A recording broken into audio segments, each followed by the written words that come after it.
Hello, everyone. Welcome to Game Junk Prototype episode 94, recording on Sunday, February 13th, 2022. My name is Frank. My name is Sean. And my name is Andrew. And the Super Bowl just wrapped up. I lost a lot of money. I'm ready to go. I ate enough beef to kill a normal human being. And we're going to talk about the Nintendo Direct, which happened earlier in the week. A pretty big one of their major showcases for the year, and what we thought of it. And other than that, not a whole lot going on. How are you guys doing? Pretty good. Not bad, not bad. You guys are quite a bit further along, and nobody saves the world than I am. So, hopefully we'll be getting to a review of that. Are we talking about it at all? Am I saving my thoughts, or? It's up to you. You can. All I've played this week. Okay, then you should probably share some thoughts, I think. Okay. Well, let's get into the Nintendo Direct.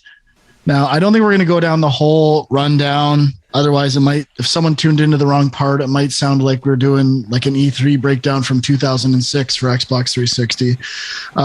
We got Portal and Kingdom Hearts and Assassin's Creed 2 coming to the console. Huge news. Massive. Megatons. So we'll talk about the highlights here a bit. Now, I'll start with what I think was by far the most significant announcement of the show, which is more Mario Kart DLC. I'm not even kidding. Like there was all these rumors about Mario Kart 9 and Nintendo. This is like a departure for them to go the opposite direction and do DLC for a game that has a huge install base. Like almost everyone I know owns Mario Kart 8 Deluxe, and they tied it into their online expansion pass, which, seems like a relatively smart move. Seems like some value there. I'm considering it for this, but to me, that's huge. Like that's 48 tracks. That's like almost a whole nother game, adding on to what is already kind of a perfect Mario Kart. And I thought that was the most interesting thing from a Nintendo perspective in this show. Yeah, I mean, like I think, and I think it's disappointing just because I was looking forward to like what would Mario Kart 9 be, but there's a lot of that for this particular Nintendo Direct. Like people were hoping for, are we going to see some Breath of the Wild 2? Are we going to see this or that? And it's almost always whatever the rumors are or whatever you think you're going to see, they're going to come in under that. So they kind of did that. But, that being said, it's still something that I'm kind of curious about and might check out. I have heard some rumblings about the visuals for these tracks not looking so great. But I don't know if that, I assume that's just based on what people saw in the trailer. I didn't notice anything. To be honest, I wasn't watching it that attentively, but what I remember now that you mentioned that, it almost looked like the Wii courses were just basically like they didn't reimagine them the way they did other retro tracks on Mario Kart 8 Deluxe. This is like just take the Wii track and maybe put it in high definition or something like that, which is kind of lame. Yeah.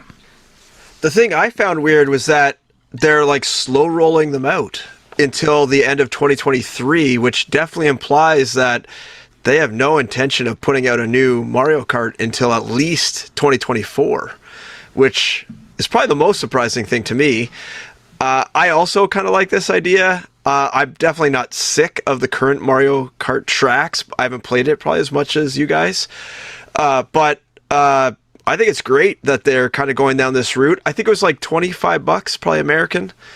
Now, was that for all 48 or for the first set? It was not clear, I don't think. That's what I could not tell. Yeah.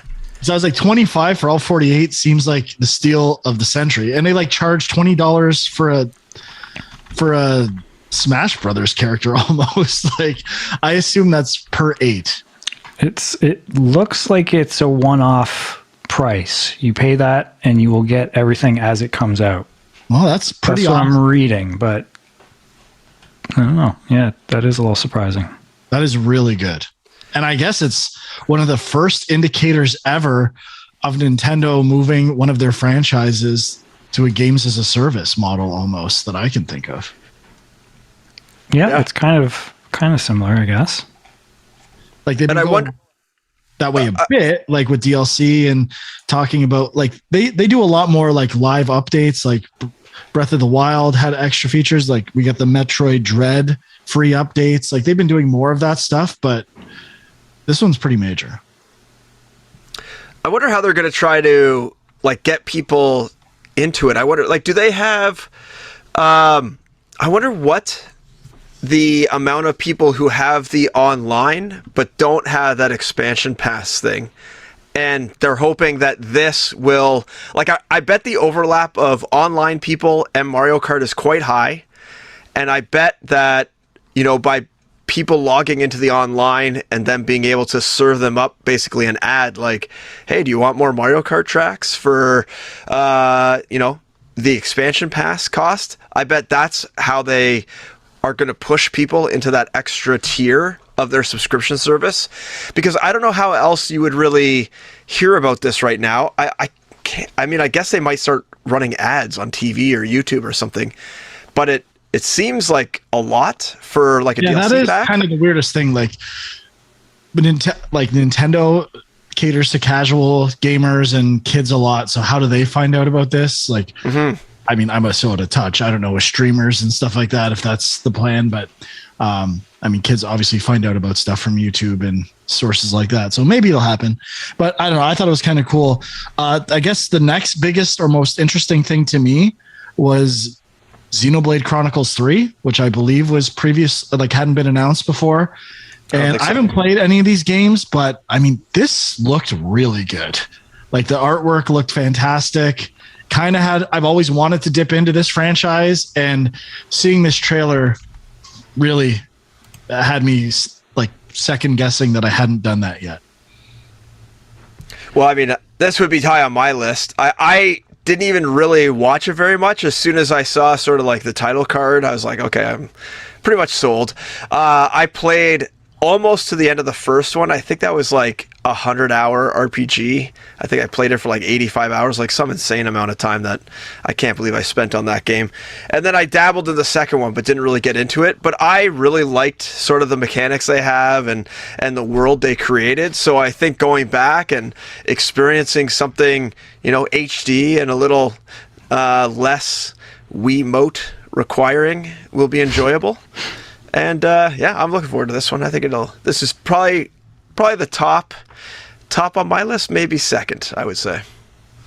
So what's first? You got to give us first then. You know what? I'm kind of excited for the new Wii Sports, Switch Sports, whatever they're calling it, game. I think that'll be fun to play with the kids. I mean, it was fun on the Wii. Assuming the controller drift isn't a giant issue. When we say we like Wii Sports and we're looking forward to playing it, we just mean bowling, right? Like the other games really suck. We just want the bowling. I don't know. They got volleyball now, bud. I love my volleyball. I mean, then There's like volleyball, badminton, and tennis are kind of the same thing. Hey. I mean, it seems a little weird. And another thing that's a big influence on this whole Nintendo Direct is Rocket League. Like the Mario soccer game, Mario Strikers Battle League is like looks a lot like Rocket League, sounds named a lot like Rocket League. And then the soccer game in Nintendo Switch Sports also looked a lot like Rocket League. I agree. Yeah, the Mario Strikers I'm kind of interested in. I never played, like, I don't know how many other Mario Strikers games there were, but I never played any of the other ones. I'm interested, but I agree that the Switch Sports or whatever it's called, like that'll probably be like just an automatic pickup. And, you know, whether it adds anything new, I don't know. But yeah, I'll definitely check it out. I'm not buying it unless it's like $40. No chance I'm buying that game. Get out of here. Absolutely none. And then we could just chalk that one as not happening. You're definitely picking that up. Don't even think about it. $80 just so I can play a new version of Wii Bowling? No way. And the one thing you were talking about, I forgot to touch on this with the expansion pass. I'm the opposite. Like if it was $25 per 8 tracks, I would get the expansion pass, but that means I have to always have Nintendo Online forever. I think it's a way better value just to buy the DLC for $25 and basically have it forever. Like I think they've actually priced themselves out of expansion pass expansion in that case. Well, how much is the expansion pass? Is it $6 extra or something like that? I think it's per month, like 30 or 40 extra a year in Canada. A year? Okay. The numbers get weird with Canada and the US. I don't know. Right. Okay. Yeah, it feels like they're just going to keep throwing extra things in that expansion pass to try and keep getting people to upgrade, so that essentially they are getting, you know, a PlayStation Plus or a Game Pass kind of huge. It's huge. People got to have it. Yeah, like right now, like it's just for the online play, it's pretty cheap, right? Like, isn't it like $10 a year or something like that? I don't know. I thought it was 20. 20, yeah, maybe. But like that's pretty cheap. But like, yeah, it seems like they just want to be getting a little bit more of this kind of constant income from people, and they're just going to keep adding little bonuses to it without kind of doing what PlayStation Plus and Game Pass do, I guess. Yeah. I guess for me, the next biggest game would be just showing the Kirby game and featuring something called mouthful mode, I believe. Yeah.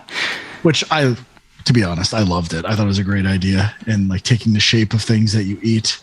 I don't know if it looked like fun necessarily, like driving that car to explore the world, like seemed kind of slow and not that exciting, but like visually, the concept and applying that to Kirby, I loved the look of it. Like the water balloon with the material that was filling up with water, like a water balloon would and stuff like that. Like they're really cool ideas and visually stupendous. So I liked it. I don't know if it made me more excited for this game. It actually, in terms of gameplay, looked like it was slowing down the game to a point where I'm getting less interested. Yeah, I mean, it looked like there's some fun puzzle stuff they could do with some of this. So I'm really looking forward to this game now. I guess my question is, will it be like a lot of other Kirby games where, you know, I'm interested, it looks cool, I sit down to play it, an hour in, I'm like, okay, I'm good. Sitting on the couch. Yeah, I don't know. That the difficulty level is always a question. And this one seems like it's targeting maybe a slightly older audience than other Kirby games, but I really don't know. Yeah, it's very mature. Very mature. Well, I wouldn't go that far. All right. Maybe I'll let you guys, was there anything else you were excited for? I feel like Huck is going to be super passionate about the Chrono Cross remaster. I would say super passionate. I enjoy Chrono Cross, but it is such a confusing game to me that I've beaten it, I believe, sort of. I don't really remember anything about it. Like, that's the weird thing about that game, is it's so convoluted from what I remember. Yeah, I think I bought it and tried it at one point when it came out. I think I have it back there somewhere. But I never really played it, and watching this trailer, like the art style looked really cool though. Like I was like, this is a trippy, pretty interesting art style.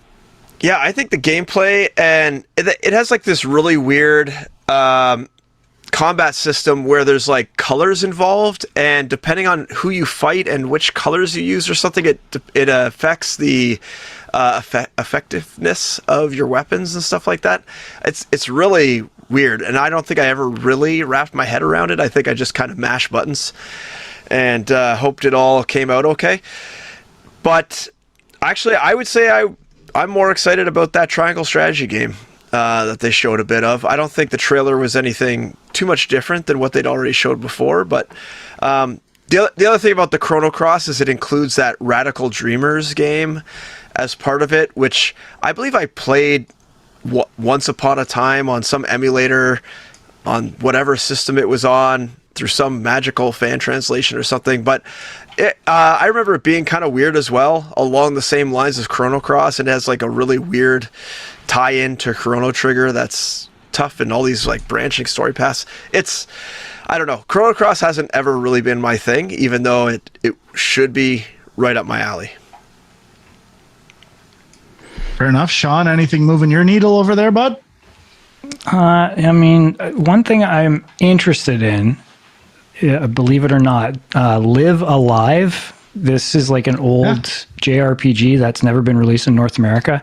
I've heard of it. I've heard good things about it. I don't quite remember where I originally heard about it. I feel like maybe what was that movie we reviewed a couple of years ago? We Are Little Zombies. I think the director of that movie was like really influenced by this game, and it seems interesting. Like it's an RPG, but like different intertwining stories set across different time periods. Almost reminds me of like Eternal Darkness or something. And it's kind of like, it's not just like a re-release, like they are updating it in some way.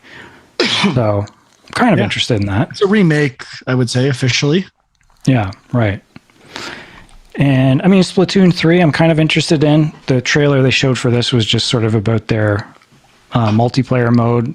So wasn't it more about the campaign co-op mode? I don't think it's campaign. Salmon Run is kind of like their isn't it like horde mode? Yeah, like horde mode basically.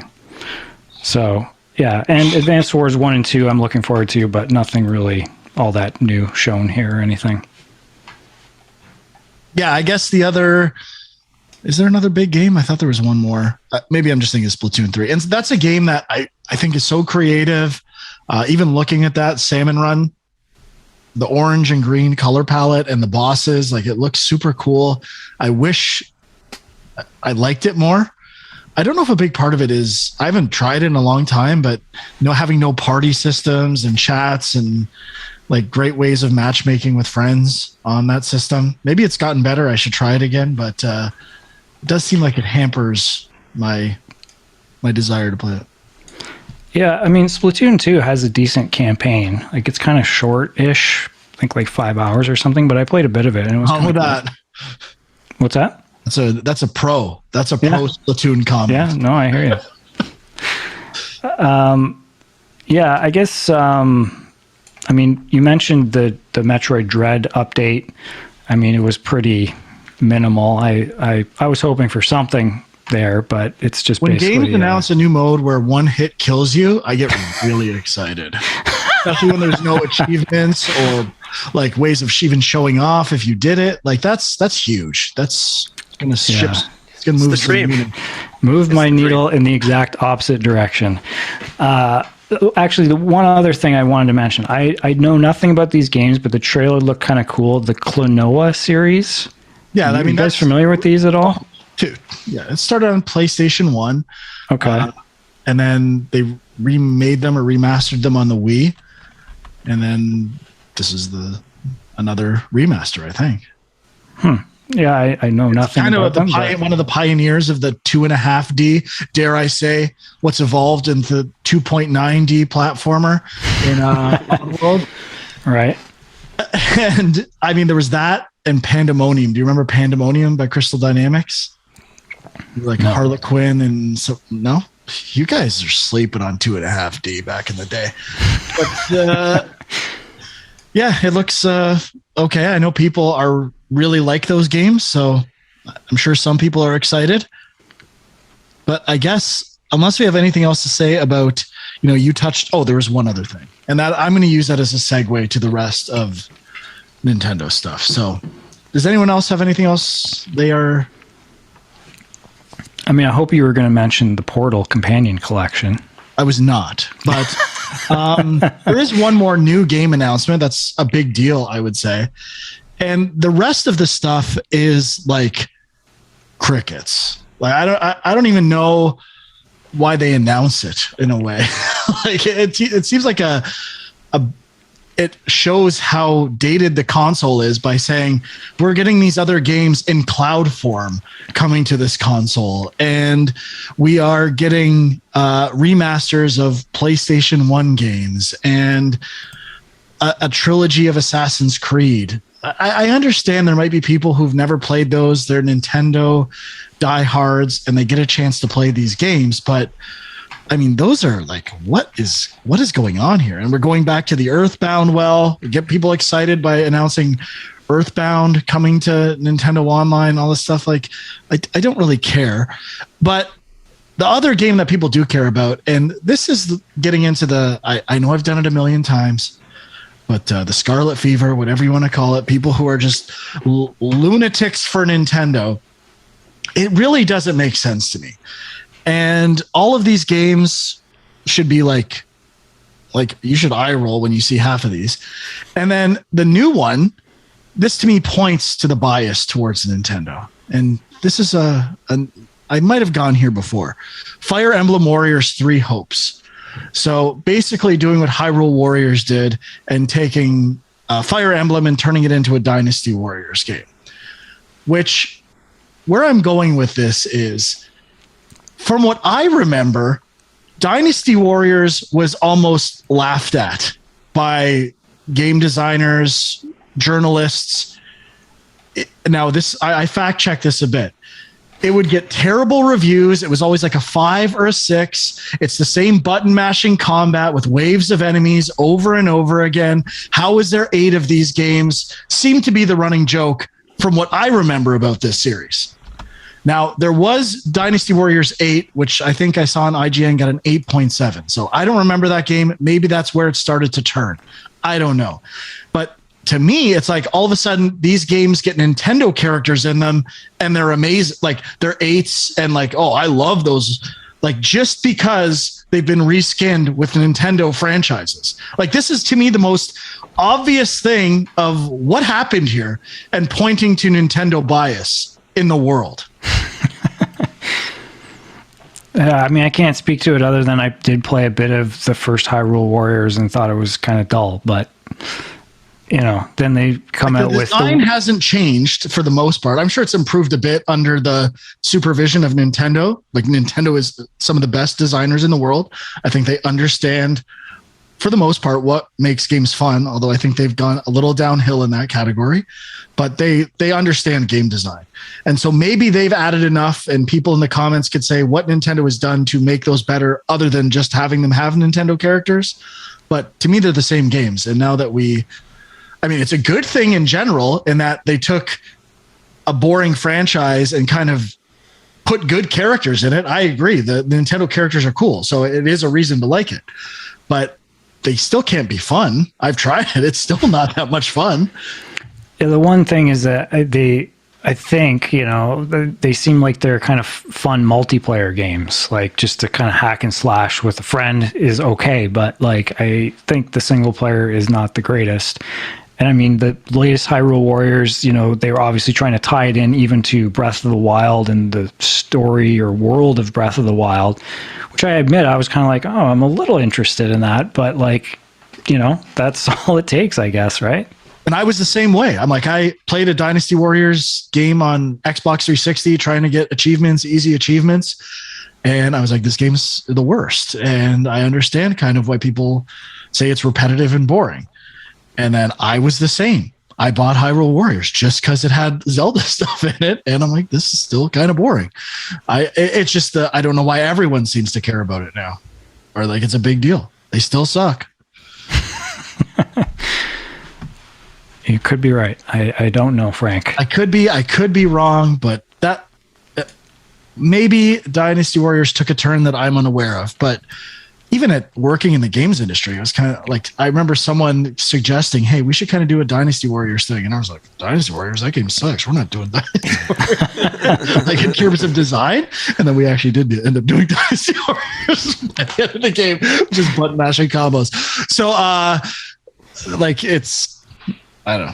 And that game also did not review well. So it's mind boggling to me. So I guess just one other quick note on the Nintendo Direct is that there's this game that was announced on the Japanese version of the Direct, but not the North American one, which is a detective game called The Centennial Case, a Shijima Story, which looks kind of interesting, and it is getting a North American release. So I don't know why they didn't show it, but it is a Square Enix game. Also coming to PS4, PS5, and PC. That's the one you texted to Huck? Yeah. I'll be picking that one up, I'm sure. All right. So I guess the other newish thing that we didn't touch on, I missed, was Disney Speedstorm, a kart racer. Another kart racer coming in with Disney characters. Oh, it's something different. It's the first time I've ever heard of it. I thought you were going to talk about something else. Is this the Gameloft one? Is it Gameloft? I didn't know that. I'm pretty sure. Yes, it is. Ooh, So the old stomping grounds. as soon as I saw that, I was like, nope. Why? I mean, I don't know. It just support your old friends and colleagues. not really. Well, I don't know if it's being developed in Toronto, but it makes me feel like, and I think it is for mobile as well, not just for Switch. So it just makes me feel like it's, being built as sort of a freemium kind of model game, which is still their bread and butter. But I don't know. Oh, it's freemium? I didn't know that. I think so. I'd have to double check. All right. Well, again, everything else here seems to be 10 to 15-year-old games, maybe 5 in some cases, with No Man's Sky coming to these consoles. And do not care. Disney Speedstorm confirmed free to play for PC and consoles. Maybe not mobile then. All right. Anyone else have anything that needs to be discussed before we move on to what we played? Well, just the Bungie thing. Yeah, sorry. Before we get to that, big news we didn't talk about last week. The Destiny 2 developers Bungie being acquired by Sony. And yet again, everyone is saying that these are not exclusive. We're just buying it, putting them under the PlayStation umbrella, getting that cash. I'll believe that when I see it play out.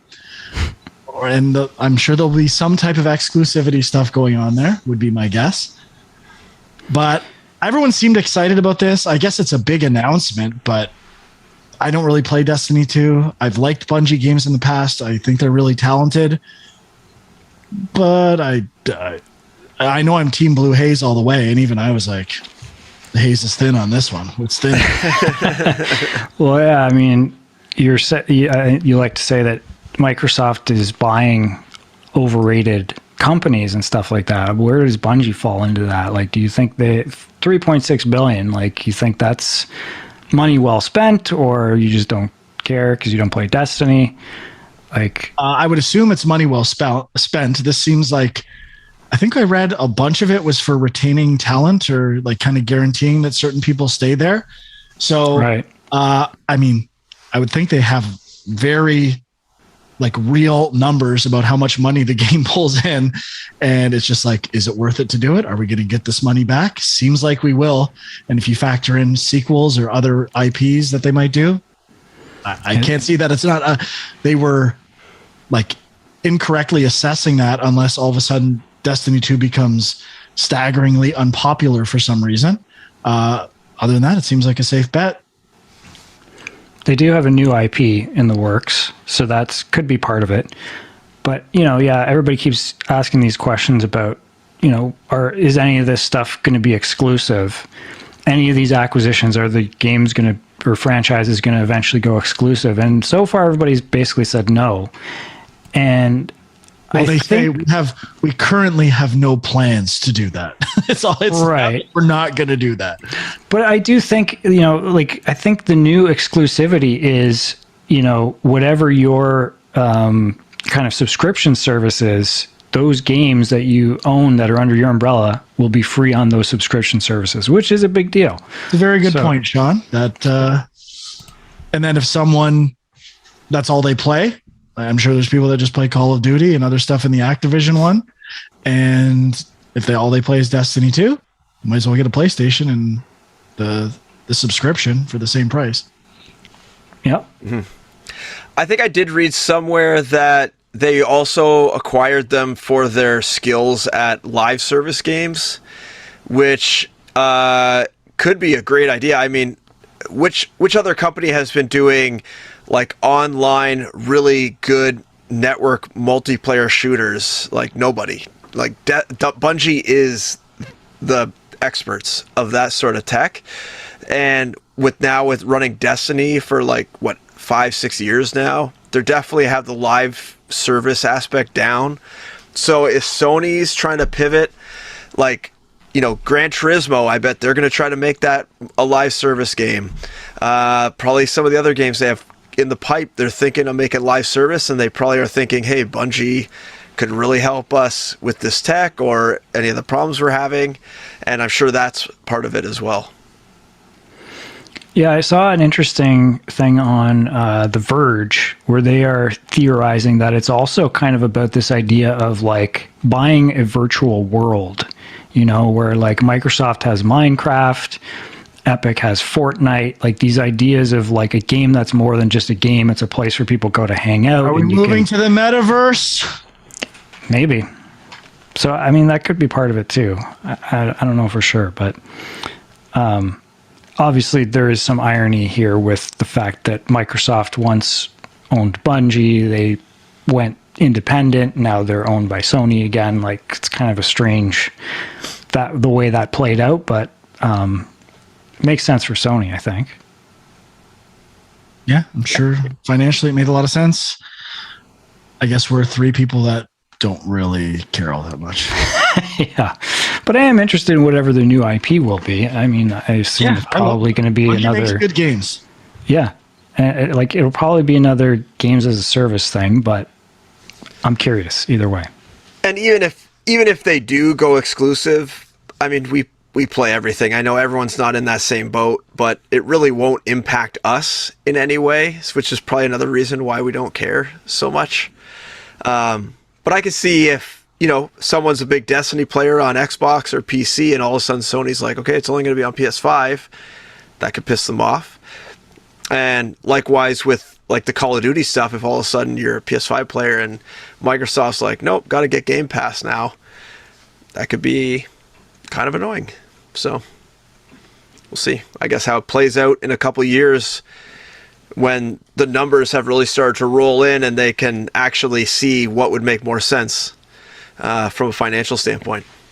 I'm really looking forward to when one of these companies says, oh, actually, we are going to make that exclusive. I just want to see what happens. Yeah, everybody's been pretty scared to do that. Oh, yeah. I mean, I guess Microsoft did, you know, with what's the new Bethesda Starfield? Isn't that exclusive? Yeah, I think so. So they kind of have done that, but with existing established franchises, they've been scared to do that. Elder Scrolls, when that's going to be exclusive. I can't wait. Yep. Well, wasn't Morrowind exclusive on Xbox 360? That's like Elder Scrolls 4? Or no, wait, that was Oblivion. What's the one that's before? 3. 3, right. Okay, Oblivion was number 4. Was that exclusive? No, I guess that wasn't. There was just a shit tons of problems. 3 was original Xbox, 4 was Xbox 360. Okay, all right. That's what and I thought. Both were on PC at some point, I think. Yeah. Maybe not Oblivion, though. I don't know if I've ever seen Speaking of, actually, going back to the Nintendo Direct, I can't believe they didn't announce another Skyrim remaster to go along with all their other... a cloud version games. where you can run the best modded fidelity Skyrim. That is going to be the next Nintendo Direct. Skyrim Cloud, obviously. Makes perfect sense. I have no idea. Does anyone know how cloud games, how well they run on a Switch? Does anyone talk about this? I would love to see the numbers for sales for these cloud versions of games and how many people play them. Yeah, I mean, all I remember is when Control came out, and what was the other one? I can't remember what the other early one was, but it was just kind of like a lot of talk about how it's amazing that it runs at all on the Switch. You know, it was just like that was a technical marvel in itself. But yeah, whether anyone is actually playing it on the Switch, I don't know. Now, I was thinking about this the other day too, and I had that same thought when people say, "Oh, it's like." There'll be some article about it was actually really hard to get the Ezio collection working on the Switch, and it's an achievement. I go, yeah, it would be an achievement if you got that game running on hardware that costs, $25, and that's why it's so cheap. Like, this is a $400 console. It's basically the same as other consoles that could run this as a background process, and we're celebrating it. Like, let's get real here. It's Nintendo making money. What are you talking about? Why are we praising this? And actually, from a developer standpoint, there's a company that specializes in these sort of cloud ports. So I think for like Remedy and whoever did, the other cloud versions, I'm pretty sure they're just paying this other company a bunch of money, and then they getting it running on their proprietary hardware, and then serving it up to whoever wants it. So I don't even think serve it up, put it on the cloud server, serve it up. That's it. I think from like a developer standpoint, it's pretty much free. Should be like doing cloud ports, and like that's your tagline, serving it up. I'll keep that in mind. I'll write that down. All right, we play again what we played. Yeah, I think so. Just want to mention I did not play any more Psychonauts 2. You beat it, didn't you? I thought you beat it. I beat it before we did last week's show, or our best. Yeah, so you're good. Yeah, just what I thought I'd mention. I didn't play that game this week, and I've had a lot of people who don't comment on YouTube sections texting me, calling me directly, saying, "Okay, yes, thank you." I'm not even kidding. One of my best friends who's listening to this at some point right now said, yes, agree with you 100% about Psychonauts 2. It was the worst. And I called them and then talked to them for 2 hours. Did my whole rants again. What a piece of shit. All right. It's not a piece of shit. It's a good game. I can start with a quick couple things. I played super fast. On the PlayStation 5, I loaded up a bunch of older games. So been playing Miles Morales, Spider-Man. I still think that with that Venom power, it's like a little cumbersome to activate, I'm finding. Maybe I just haven't played enough in a row. But, holding the L1 and then hitting all the buttons, and it's just like an extra button combo I don't really want to remember. But overall, the game runs great, looks great, feels great. Yeah, I am enjoying it. Today I fired up Uncharted 2, replayed the first 2 chapters of that. That game's great. I love that game. What did you think about my hot take on the text channel there? What about the first 2 chapters of the worst? First 2 chapters are the worst 2 chapters in the game. You know what? The funny thing is, I didn't even remember the second chapter at all. So I was like, "Oh, this is great." Okay, I don't remember it either, but but this is what I do remember about the experience, and this is very specific to me. Being a experienced player of Uncharted 1, and I think at the time when Uncharted 2 came out, I had beaten Uncharted 1 6 times, maybe 8, and I played it, and I'm like, it was kind of like Psychonauts 2 in a way. Where I just gotta get that in there. It was like so slow. It was like on rails, basically. I know it's a showpiece, but I'm like, you're moving really slow. It's teaching you these mechanics at such a laborious pace. I was like, I'm not even doing anything in these chapters. It's more like an interactive quick time thing than a game, which I understand it looks great and it's exciting, but I remember being like, just let me play this game already.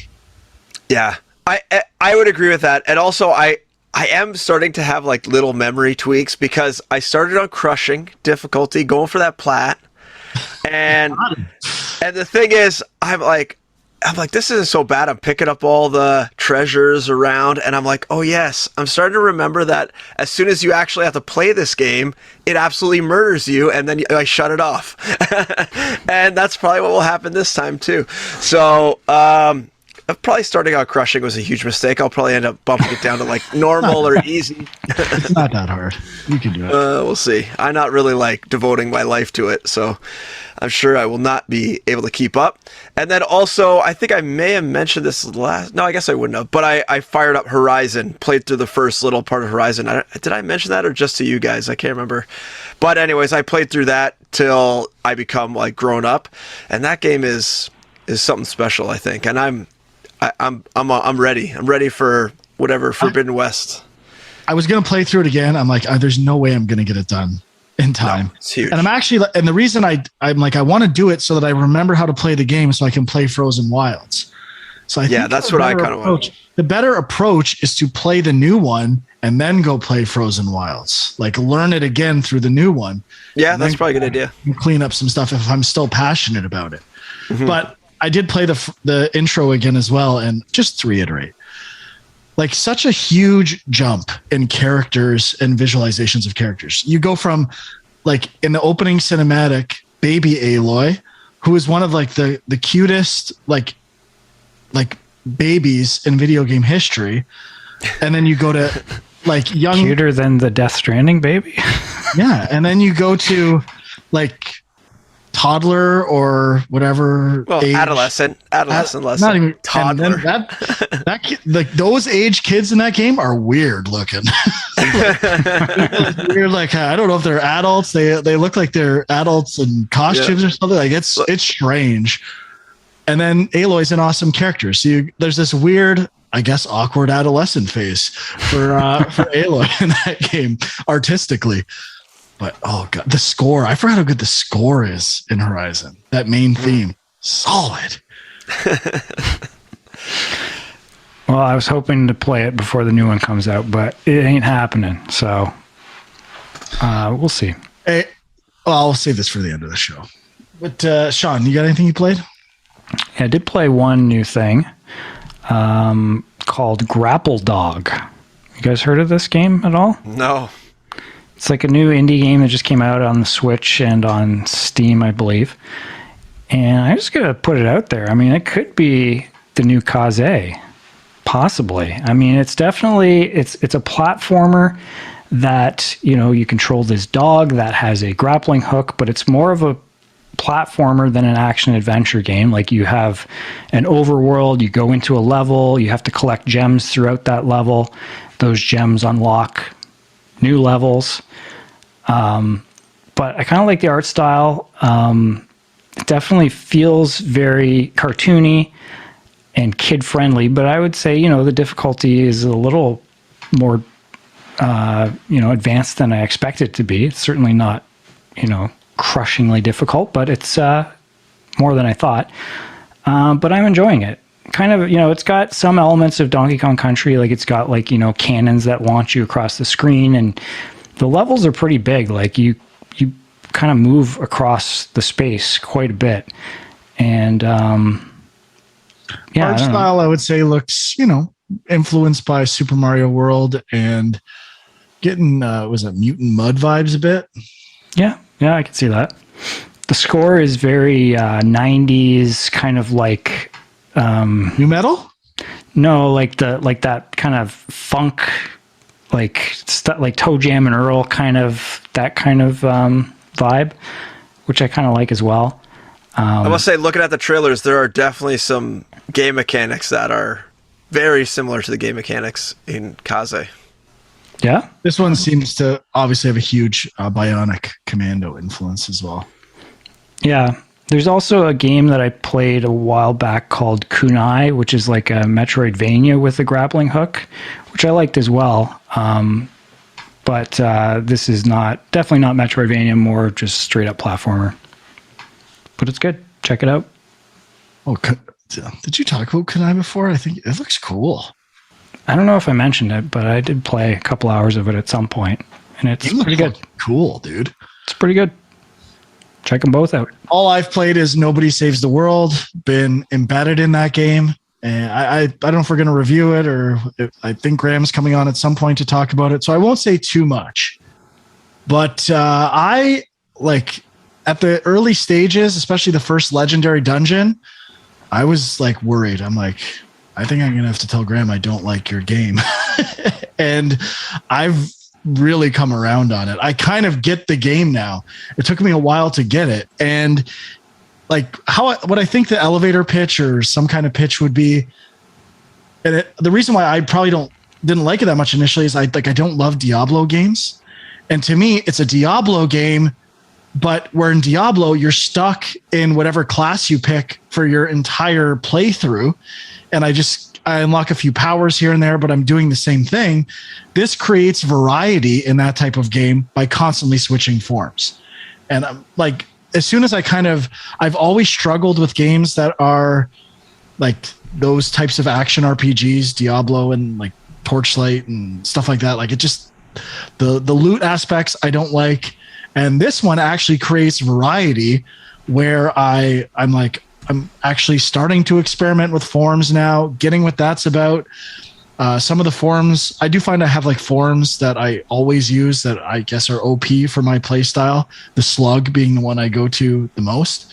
But yeah, I'm really liking it. Like it kind of captures that essence of an RPG where I want to keep like leveling up, getting to that next thing. And I mean, it's I put a lot of time into it, and I end up playing till like 4 a.m. some nights. Just pushing one more quest, one more thing. Let's go look over here. Yeah, I've been playing it a lot too. I really like the exploration aspect of it, and I do like what you're talking about. I feel the strongest part is the form leveling up. I think that drives the gameplay completely, and I like that there's no also equipment system layered on top of that. It's really just about the forms and the skills that you gain and swapping out, and there are these quests that each form is required to complete in order to get experience, and those quests are based on the skills you swap in and how you use them against certain enemies. And I think that part really is really, really good and really drives you experimenting. Whereas for me, I find games like this where you can swap skill trees and all that crap, I never do it. I find something I like. I pick something once and I use it over and over. I just stick with it. Like even Horizon, for instance, I'll find a trap I like, and like that's all I use. Whereas this, I find, I'm constantly not forced, but encouraged to try other things and experiment. And you like leveling up because you have that little carrot on the stick of, if I just level up this form to level A, I'll unlock a new character or something like that. And I did get stuck a little bit on the one of the horse level ups. I couldn't really, it was like really specific, like break a whole bunch of specific wards or whatever you call them. And then those ones I'm not that big of a fan of. Like, so those ones were a little frustrating to try to get, because then you also have to like find some dungeon that has those things. My only nitpick is that I find the dungeons a little repetitive so far, and that grind you need to kind of take a break from it, and then come back refreshed with like a fresh look on it. Well, I know the dungeons like are procedural. And I guess I feel the same way about Diablo in a lot of ways. Like, I don't know that it's more fun because it's procedural. Like, I don't think the layouts are procedural. I mean, this will be a Graham question. They are? Okay. I knew the enemy placements were kind of procedural. I didn't know. No, they change when you fail or go back into it. So, and I'm like, it's really just the same thing. Like, there's nothing that interesting about the layout. It's not like, it's kind of just, I don't even notice it's different, to be honest. Maybe some people do, but I'm the same way with Diablo. Like anything that's like that fog of war effect and procedural elements of Diablo, I don't care. I'm just, trying to find an exit, and that's it. It's not fun finding the exit. So I have some other nitpicks too that we can talk about. The biggest one for me is not being able, like the locking in a direction. And I find I'll be like, if I lock in the wrong way, I have to like go backwards and then go back again and like do kind of weird directional aiming. And I can't believe there's not a way when you have locked in the left trigger to override your direction with the right stick.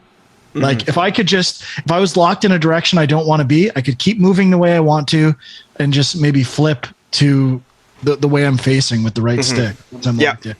Yeah, I would agree with that. Yeah, that'd be nice. But I keep waiting for something to be put on the right stick that's going to prevent that from happening. And I'm sure there's, Graham will probably have answers for that. But I'm really liking it. I'm getting close to the end, I think. Yeah, I mean, I played it as well, not as far as you guys, but I mean, the form switching is what it's all about, really, is like I think I mentioned last time, you kind of find something you think you like and you want to stick with it, but the game forces you to. You can't level up otherwise, right? Like, there's the infinite quests, but I mean, that's some progress. But if you want to level up, you got to complete those quests. And that's a really good motivating reason. And I guess the legendary dungeons, like they lock the form or you can't do quests in those. And it's about form experimentation. But it seems like maybe kind of solving a puzzle for like what the best form to use for that dungeon is. I don't know if like that's super fun to me, but I mean, it does encourage like experimenting with combinations. Yeah, anytime I've been frustrated or felt like I'm dying a bunch, it's usually just because I'm not using the right form. So yeah, it's just finding the right one. But yeah, I mean, I think it's even some forms that I initially am not that much a fan of, and I'm like, I don't think I would use that one, but then you have to, and then you get into it, and you're like, oh, okay, yeah, this one actually is cool. 100%. So they all have like unique gameplay, and I think my least favorite is the mermaid. Like the Oh, really? I use her all the time. Like the tail slap, I don't find is that powerful, and I definitely liked getting that form so I could go in the water at some point, but I don't play with it all that much. I like that one, only the tail slap kind of pushes enemies back to give you a little spacing. I think I like the magician the best. Magician's fun. Really like the magician. And then also the zombie is kind of similar to the magician in the same, it has a similar mechanic. The necromancer yet? No, I have not. That one's similar too, like with familiars and stuff. But yeah, that's great. I have one form left. I just have the dragon left. That's I think I only have one letter grade before I get to the dragon. Spoiler. Nice. Spoiler. Well, it's not really spoiler if you look at the skill tree. It's there. No, but it is like you can only see the next level up. So. If you haven't got the top of the tree. Okay. Anyone else have anything they played? Nope. Okay. So next week, not really sure what the show will be, although I imagine I will be talking about Horizon Zero Dawn or Forbidden West. Holy shit. You got to edit that out. You might get your Blue Haze card revoked for that. Starting Thursday at midnight, and I am about as excited as it gets. And, trophy hunters. There's no trophy stuff officially out yet for this. This was my PSA. I know this is lame. I know this is for losers like me. That's okay. Double check power picks before Thursday night.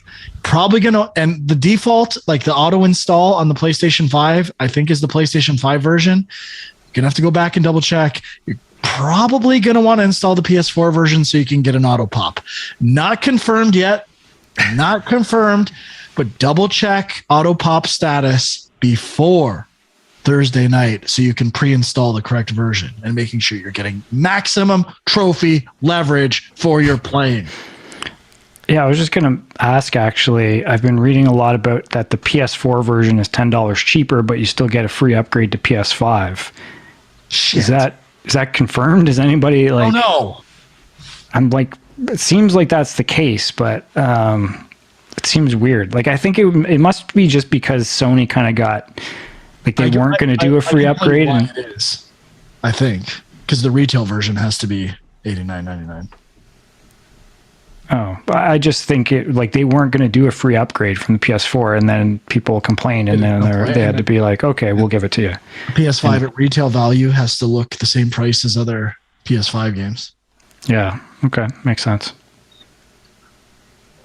Okay. Anything else? We good? We moving on? Done. I think that's it. All right. Check out youtube.com/GameJunk and leave some comments. A lot of commenting going on lately, and it's a good time. People are telling me I'm wrong. No, you're wrong. But keep commenting. I love it. It gets me angry. It gets me fired up for shit like this. Let us know what the shittiest part of the Nintendo Direct was. Don't be shy. Talk about how not excited you are for Portal 1 on the Switch. I'm surprised Portal doesn't have to run in cloud form. Anyway, thanks for listening. We'll see you next week. Bye-bye.